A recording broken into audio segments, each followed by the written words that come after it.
गंगानगर नाम का एक बहुत ही प्यारा सा गांव हुआ करता था।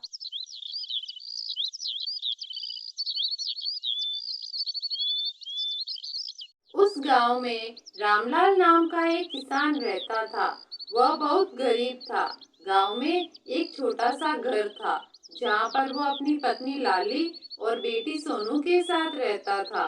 रामलाल के पास एक बैलगाड़ी थी जिससे वो अनाज को एक जगह से दूसरे जगह पहुंचाने का काम किया करता था। रामलाल जितना कमाता उससे उसके परिवार का गुजारा मुश्किल से हो पाता था। रामलाल का एक दोस्त था, घनश्याम। घनश्याम की आर्थिक स्थिति अच्छी थी। इसके बावजूद वह कभी रामलाल की मदद नहीं करता था। घनश्याम बहुत ही लालची और कपटी था। एक बार गांव के जमींदार ने रामलाल को बुलाया और कहा, रामलाल, तुम बहुत ईमानदार आदमी हो, इसलिए मैंने तुम्हें बुलाया है। ये अनाज तुम्हें पास के गांव के जमींदार के पास पहुंचाना है। उस गांव का जमींदार तुम्हें तुम्हारी मजदूरी दे देगा। रामलाल बहुत खुश हुआ क्योंकि बहुत दिनों बाद उसे इतना अच्छा काम मिला जिसकी मजदूरी भी ज्यादा मिलने वाली थी। रामलाल जल्दी से घर गया और उसने यह बात अपनी पत्नी और बेटी को बताई। पिताजी, आप मेरे लिए खिलौने लाना और मिठाई भी। हाँ बेटी, आज मुझे बहुत अच्छी मजदूरी मिलेगी। मैं तुम्हारे लिए सब लाऊंगा। इतना कहकर रामलाल काम के लिए निकल पड़ता है। सारा अनाज बैलगाड़ी में भरकर दूसरे गांव जाने लगता है। वह एक जंगल से होते हुए जाता है।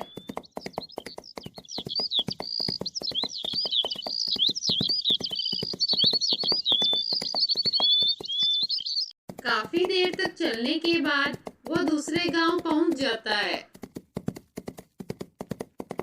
रामलाल जमींदार के घर जाकर सारा अनाज खाली कर कर आता है और जमींदार से कहता है, आपका सारा अनाज ले आया हूँ, आप देख लीजिए। जमींदार सारा अनाज जांच करके रामलाल को उसकी मजदूरी दे देता है। जमींदार से अपनी मजदूरी लेकर रामलाल घर जाने के लिए रवाना होता है।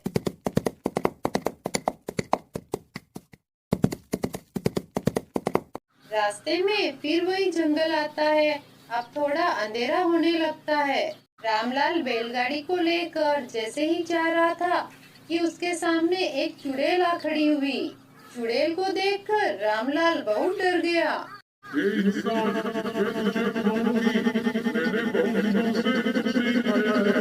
आज तो मेरी भूख मिटाएगा। मुझे छोड़ दीजिए चुड़ैल बहन। घर पर मेरी पत्नी और मेरी बेटी मेरा इंतजार कर रहे होंगे। आज बहुत दिनों बाद मुझे काम के अच्छे पैसे मिले हैं। उनके लिए खाना ले जाना है, वे भूखे हैं। ऐसे कैसे छोड़ दूं? आज बहुत दिनों बाद मुझे इंसान खाने को मिला है, नहीं छोड़ूंगी। ठीक है, आप मुझे खा लेना, लेकिन एक बार मुझे ये पैसे मेरे परिवार तक पहुंचाने दो और उनसे मिलने दो, फिर खा लेना। मैं वापस आ जाऊंगा तुम्हारे पास।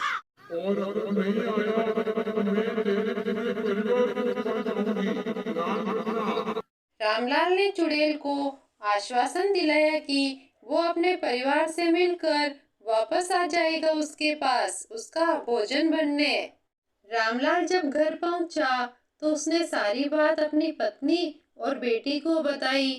नहीं पिताजी, मैं आपको नहीं जाने दूंगी। बेटी, मुझे जाना ही पड़ेगा, नहीं तो वो चुड़ैल तुम सबको भी खा जाएगी। फिर रामलाल अपने परिवार को समझा बुझा कर और पैसों की थैली उन्हें देकर वहां से निकल जाता है। फिर जैसे ही रामलाल उस जगह पर पहुंचा तो उसने देखा कि चुड़ैल पहले से ही उसका इंतजार कर रही थी। रामलाल चुड़ैल के पास जाकर बोला, ले चुड़ैल, मैं आ गया। अब मुझे मारकर अपनी भूख मिटा ले। रामलाल, तुम तो वादे के पक्के निकले। तुम एक ईमानदार आदमी हो। मैं तुम्हें नहीं खा सकती। मैं तो तुम्हारी परीक्षा ले रही थी। फिर चुड़ैल रामलाल को एक सोने चांदी से भरा हुआ बॉक्स देती है। रामलाल वह बॉक्स लेकर घर आ जाता है और सारी बात अपने घर पर बताता है। अब तीनों अच्छा जीवन व्यतीत करने लगते हैं। बच्चों, इस कहानी से हमें यह शिक्षा मिलती है कि इंसान को किसी भी परिस्थिति में वादे का पक्का रहना चाहिए। एक बदलापुर नाम का गांव था, जहां रानू अपनी सौतेली मां के साथ रहती थी। रानू के पिताजी अक्सर घर से बाहर शहर में काम करते थे और जब उन्हें छुट्टी मिलती तब वो गांव आ जाते थे। रानू की सौतेली मां का नाम मीना था। मीना रानू से ही घर का सारा काम करवाती, उसे बहुत परेशान करती थी। रानू अक्सर अकेले में अपने आप से बातें करती रहती थी। माँ तो बिल्कुल भी मेरे से प्यार नहीं करती है, मुझे ही सारा काम करना पड़ता है, मुझे भी स्कूल जाना है। जब पापा यहाँ आते हैं तब तो माँ मुझसे कितना अच्छा व्यवहार करती है, अच्छा अच्छा खाना खिलाती है और पापा के वापस जाते ही माँ का स्वभाव बदल जाता है। और ऐसा सोचते सोचते ही रानू को नींद आ जाती है। दूसरा दिन निकल आता है। ए रानू, जा जंगल से लकड़ियाँ ले आ, चूल्हा कैसे जलाएगी, लकड़ियाँ खत्म हो गई है। माँ, बहुत भूख लगी है, पहले कुछ खाने को दे दो, फिर लकड़ियाँ ले आऊंगी। लकड़ियाँ लाएगी तभी तो चूल्हा जलेगा, नहीं तो आज पूरे दिन भूखा ही मरना पड़ेगा, समझी। लाती हूँ माँ लकड़ियाँ। और फिर रानू जंगल में लकड़ियाँ लाने चली जाती है। भूखी प्यासी रानू एक पेड़ के नीचे बैठ जाती है और रोने लगती है और अपने पापा को याद करती और रोती रहती। उसी पेड़ पर एक चुड़ैल बैठी थी जो रानू की सारी बातें सुन रही थी। उसे रानू पर बहुत दया आती और वो चुड़ैल रानू के सामने आ जाती है और रानू अचानक से डर जाती है। कौन हो तुम? डरो मत रानो, मैं तुम्हें कुछ नहीं करूंगी, मैं तो तुम्हारी मदद करने आई हूँ। मैं चुड़ैल हूँ, बताओ तुम्हें क्या तकलीफ है। मेरी सौतेली माँ मुझे बहुत दुख देती है, सारा काम करवाती है और खाना भी समय पर नहीं देती है। मुझे लकड़ियाँ जमा करके घर ले जानी है, पर मुझसे कुछ नहीं हो रहा है कमजोरी की वजह से। रानो, मैं तुम्हें लकड़ियाँ देती हूँ, तुम ले जाकर अपनी माँ को दे देना और जब भी तुम्हें कोई तकलीफ हो मेरे पास आ जाना, मैं यही हूँ। रानू लकड़ियाँ लेकर घर आ जाती है। इतनी सारी लकड़ियाँ देखकर माँ बड़ी खुश हो जाती है। दूसरा दिन निकल आता है और फिर रानू की माँ उसे जंगल से फल और लकड़ियाँ लाने को कहती है और रानू जंगल में उसी पेड़ के नीचे जाकर चुड़ैल को बुलाती है। चुड़ैल मासी, चुड़ैल मासी। आ गई मैं। रानो, बोल, आज तेरी सौतेली माँ ने क्या मंगवाया है। लकड़ियाँ और फल मंगवाए हैं माँ ने, अब मैं फल कहाँ से ढूंढूं इस जंगल में। रानो, तुम फिक्र मत करो, मैं तुम्हें बहुत सारे फल और लकड़ियाँ दे देती हूँ। चुड़ैल जादू से लकड़ियाँ और फल रानू को दे देती है। रानू बहुत खुश हो जाती है। रानू सब लेकर घर आ जाती है। रानू की माँ सब देखकर हैरान हो जाती है और सोचने लग जाती है, जो लड़की 4 लकड़ियाँ बरोबर नहीं ला पाती और रोती रोती आती थी, आज वो इतनी सारी लकड़ियाँ और फल ले आई। मुझे तो कुछ गड़बड़ लगती है, नजर रखनी पड़ेगी इस पर। दूसरे दिन फिर मीना रानू को लकड़ियाँ और फल लाने को कहती और जैसे ही वो जंगल की तरफ जाती, मीना उसका पीछा करती है। रानू फिर उसी पेड़ के नीचे जाकर चुड़ैल को बुलाती है। चुड़ैल उसे लकड़ियाँ और फल दे देती है। यह सब मीना पेड़ के पीछे छुपकर देखती है और अब मीना के मन में लालच आ जाता है। दूसरे दिन जब रानू घर से बाहर जाने वाली होती है, तभी उसकी माँ कहती है, रानो, मुझे पता है तुम ये सामान कहाँ से लाती हो, जंगल में उस पेड़ पर बैठी चुड़ैल से, है ना? रानो डर जाती है और सब सच बता देती है। हाँ माँ, चुड़ैल मासी मेरी मदद करती है। तो तुम आज अपनी चुड़ैल मासी से मेरे लिए अच्छा खाना लाओ। रानो चुड़ैल के पास आ जाती है और कहती है, मेरी माँ ने अच्छा खाना मंगवाया है। यह सुनकर चुड़ैल को शक हो जाता है। क्यों रानो, तुम्हारी माँ को पता चल गया क्या? हाँ चुड़ैल मासी, पर आपको कैसे पता चला? रानो, तुम बहुत भोली हो। और ऐसा ही कुछ दिनों तक चलता रहता है। फिर एक दिन चुड़ैल को मीना पर गुस्सा आ जाता है। मीना कितनी लालची है, रानो को भी कितना सताती है। अब तो इसको सबक सिखाना ही पड़ेगा। एक दिन जब मीना सो रही होती है, तब उसे डरावनी डरावनी आवाजें सुनाई देती है। मीना एकदम से उठ के खड़ी हो जाती है, तो वो देखती है उसके सामने चुड़ैल खड़ी है। लालची औरत, आज मैं तुम्हें अपने साथ ले जाने आई हूँ। तुम रानो को भी कितना सताती हो, आज तो मैं तुम्हें छोड़ूंगी नहीं। नहीं नहीं चुड़ैल, मुझे छोड़ दे। आज तो मैं तुम्हें छोड़ूंगी नहीं। और फिर चुड़ैल मीना के और पास आ जाती है उसे पकड़ने के लिए। तभी मीना कहती है, आज के बाद रानो का ध्यान रखूंगी, लालच भी नहीं करूंगी। मुझे छोड़ दो चुड़ैल, मुझे छोड़ दो। ठीक है। और फिर चुड़ैल एकदम से वहाँ से गायब हो जाती है। उस दिन से मीना रानो का बहुत ध्यान रखती और उससे बहुत प्यार करती थी। एक हसनपुर नाम का गांव हुआ करता था।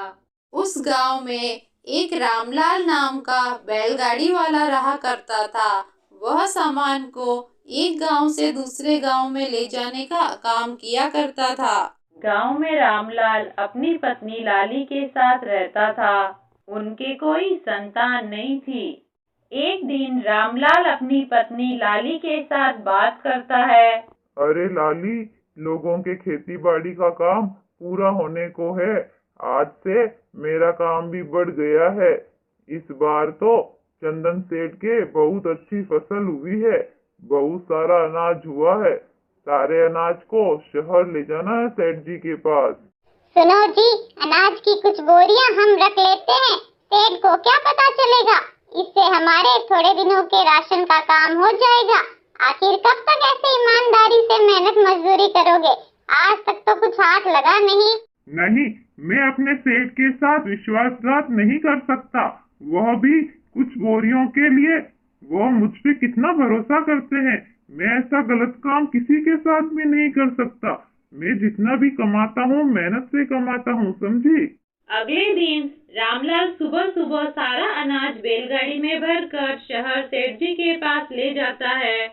कुछ समय बाद वह सेठ जी के कारखाने में पहुंच जाता है। सेठ जी, सारा अनाज ले आया हूँ। इस बार फसल अच्छी हुई है। आप जांच कर लीजिए कि सारा अनाज है या नहीं। अरे रामलाल, आज तक मैंने कभी तेरे लाए हुए अनाज की जांच की है जो आज करूँगा। मुझे तुझ पर पूरा भरोसा है। तुम अपनी मजदूरी मेरे मैनेजर से ले लेना। रामलाल को घर आते आते शाम हो जाती है। वह बहुत ज्यादा थक भी जाता है। घर आते ही उसकी बीवी उसे ताना मारती है। क्यों जी, आ गए आप? आज कितनी मजदूरी मिली? ऐसे ईमानदारी से काम करना बंद कर दो, नहीं तो हम लोग ऐसे ही मर जाएंगे, कभी अमीर नहीं बनेंगे। अरे लाली, ऐसी बातें क्यों करती हो भला? 2 बोरी अनाज से तो जिंदगी नहीं कटेगी। मेहनत करने से ही हमारा घर चलेगा। इतना लालच अच्छा नहीं होता। चलो आ जाओ, भोजन करते हैं साथ में बैठकर। फिर रामलाल भोजन करता है और भोजन करके सो जाता है। ऐसे ही कुछ दिन बीत जाते हैं और रामलाल ईमानदारी से अपना काम करता रहता है। एक दिन एक व्यापारी हसनपुर के जंगलों से जा रहा था।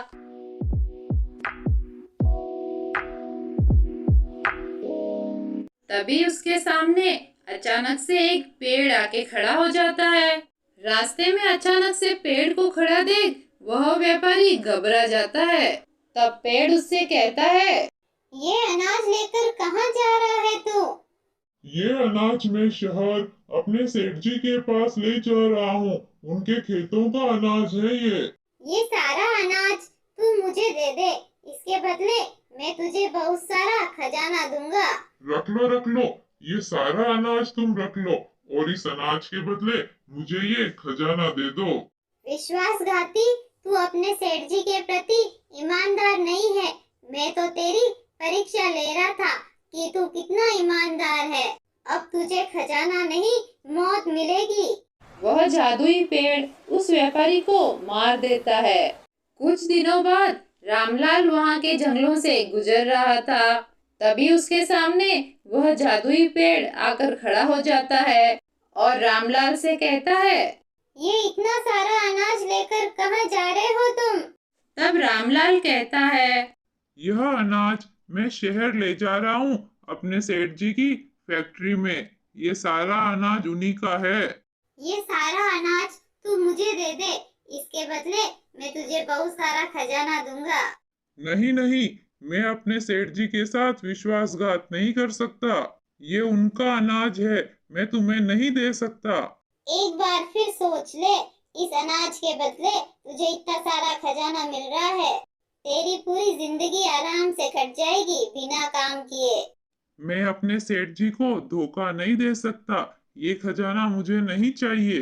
मैं तो तेरी परीक्षा ले रहा था कि तू अपने सेठ के प्रति कितना ईमानदार है।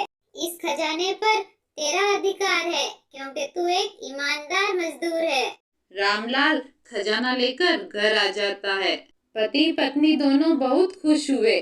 रामलाल को उसकी ईमानदारी का फल मिल गया। इस कहानी से हमें यह शिक्षा मिलती है कि हमें अपने काम के प्रति ईमानदार रहना चाहिए। माधवगढ़ नाम का एक गांव हुआ करता था। वह गांव बहुत ही खूबसूरत था।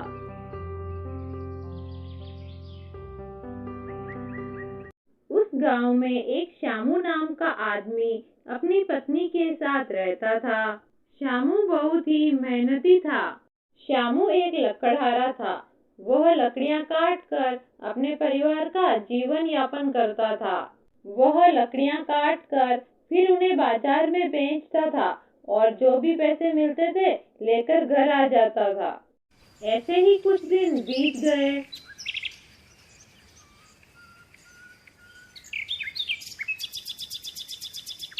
एक दिन श्यामू अपनी पत्नी से कुछ बात करता है। सुनो लाली, जंगल के आसपास की लकड़ियाँ खत्म होने को है।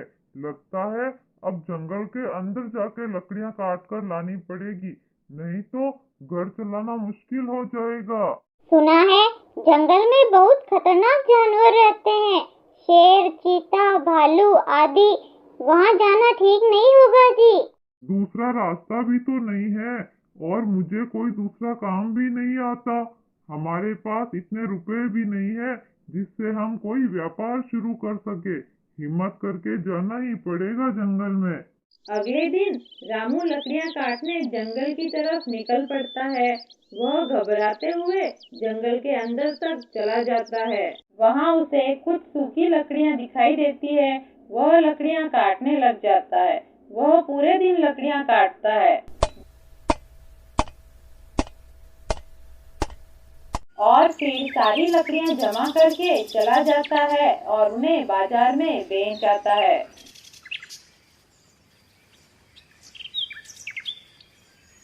फिर शाम को वह घर आता है और अपनी पत्नी से बात करता है। अरे लाली, आज तो बहुत थक गया हूँ। बहुत सारी लकड़ियाँ काटी।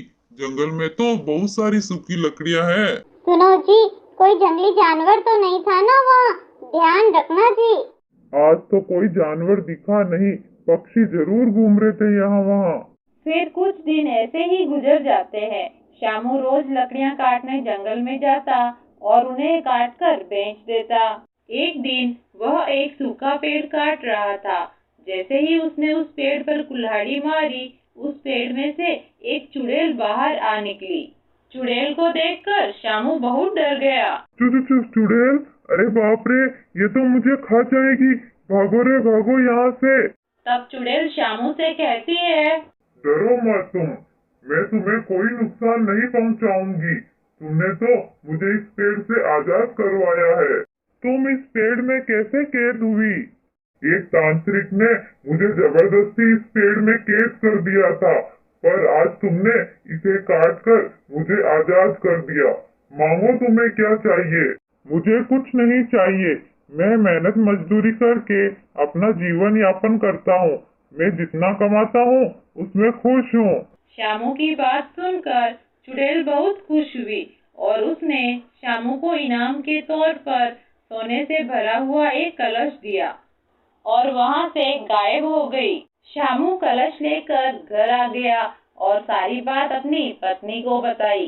ये तो आपकी ईमानदारी और मेहनत का ही फल है। सुनो जी, अब आप अपना कोई व्यापार शुरू कर लो। इन सब का उपयोग सही कामों के लिए होना चाहिए। फिर दोनों पति पत्नी एक नया व्यापार शुरू करते हैं और खुशहाल जिंदगी जीते हैं। इस कहानी से हमें यह शिक्षा मिलती है कि हमें अपना काम पूरी मेहनत और ईमानदारी से करते रहना चाहिए। एक बहुत सुंदर सा गांव था। उस गांव में एक गरीब किसान अपने बेटे के साथ रहता था। किसान के पास जमीन का छोटा सा टुकड़ा था। किसान बहुत ही मेहनती था। इतनी मेहनत करने के बावजूद भी उसके खेत में ज्यादा फसल नहीं हो पाती थी। किसान पूरे दिन खेत में मेहनत करता था ताकि उसके साल भर के अनाज की व्यवस्था हो जाए। लेकिन किसान का खेत उपजाऊ न होने के कारण उसके खेत में फसल की पैदावार कम ही होती थी। एक दिन किसान थका हुआ पेड़ के नीचे बैठा हुआ अपना भोजन कर रहा था। तभी उसके पास में ही एक सांप का बिल दिखाई देता है। किसान भोजन करते करते सोचता है, शायद ये नाग ही खेत का रक्षक है। अगर मैं इसकी सेवा करूंगा तो मेरी खेत भी उपजाऊ हो जाएगी।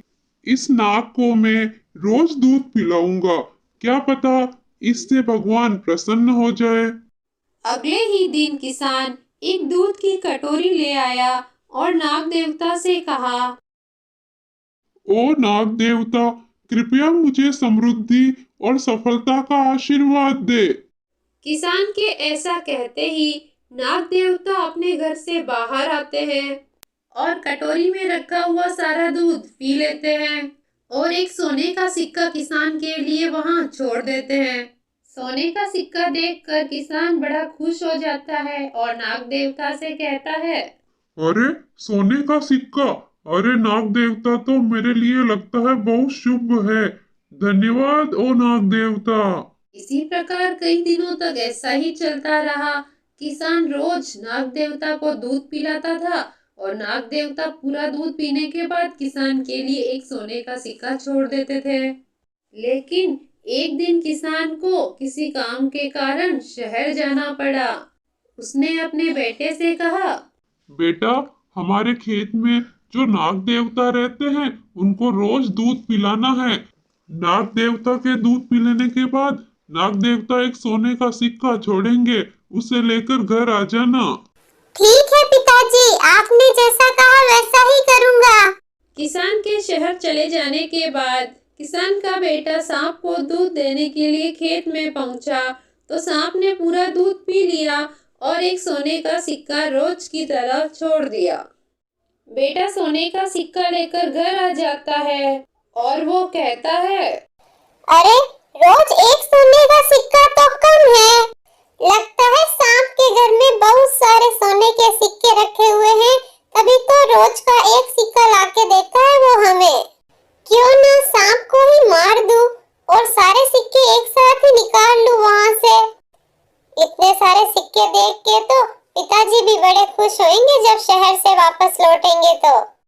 अगले दिन दूध पीते समय किसान के बेटे ने सांप को लकड़ी से मारने की कोशिश की, लेकिन सांप तो किसी तरह से वहां से बच गया, परंतु उसने किसान के बेटे को डस लिया और वह वहीं पर गिर गया।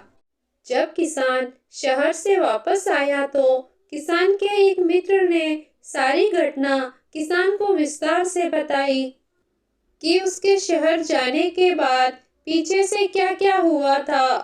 सारी घटना सुनकर तो किसान के रोंगटे खड़े हो गए। किसान भागा भागा खेत में पहुंचा और अपने बेटे की ऐसी दुर्दशा देखकर उसे बड़ा दुख हुआ। किसान के बेटे को उसकी लालच की सजा मिल चुकी थी। कहानी को लाइक, शेयर और सब्सक्राइब